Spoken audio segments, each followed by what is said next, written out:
ಭಗವದ್ಗೀತೆಯಲ್ಲಿ ಒಂದು ಮಾತು ಹೇಳ್ತಾನೆ, ನಾನು ಹೇಗೆ ಹುಟ್ಟಿ ಬಂದೆ ಅಂತ ನೀನು ತಿಳಿ, ನಿನ್ನನ್ನು ಮತ್ತೆ ಮತ್ತೆ ಭೂಮಿಯಲ್ಲಿ ಹುಟ್ಟಿಸದೇ ಇರೋ ಹಾಗೆ ನಾನು ನೋಡ್ಕೊಳ್ತೇನೆ ಅಂತಾನೆ.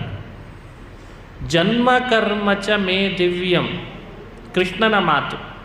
ನನ್ನ ಜನನವನ್ನು, ನಾನು ಜನ್ಮ ತಳೆದು ಮಾಡಿದಂಥ ಕಾರ್ಯವನ್ನು, ಅದರ ಹಿಂದೆ ಇರುವ ಗುಟ್ಟನ್ನು ಯಾರು ತಿಳಿತಾರೋ ಪುನರ್ಜನ್ಮ ನ ವಿದ್ಯತೆ, ಅವನ ಪುನರ್ಜನ್ಮಕ್ಕೆ ಎಡೆ ಮಾಡಲ್ಲ ಅವನನ್ನು ಅಂತಾನೆ. ಇಷ್ಟು ವಿಶೇಷ ದೇವರ ಜನ್ಮದ ಬಗ್ಗೆ ತಿಳ್ಕೊಳ್ಬೇಕಾದ್ರೆ.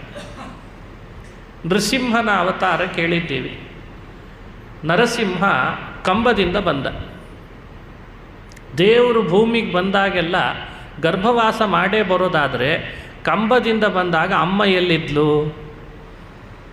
ಕಂಬದಿಂದ ಬಂದ ನಾರಸಿಂಹನಿಗೆ ಅಪ್ಪ ಯಾರು? ಅರೆ, ಕಂಬ ಒಡೆದುಕೊಂಡು ಬಂದಂಥ ನರಸಿಂಹನಿಗೆ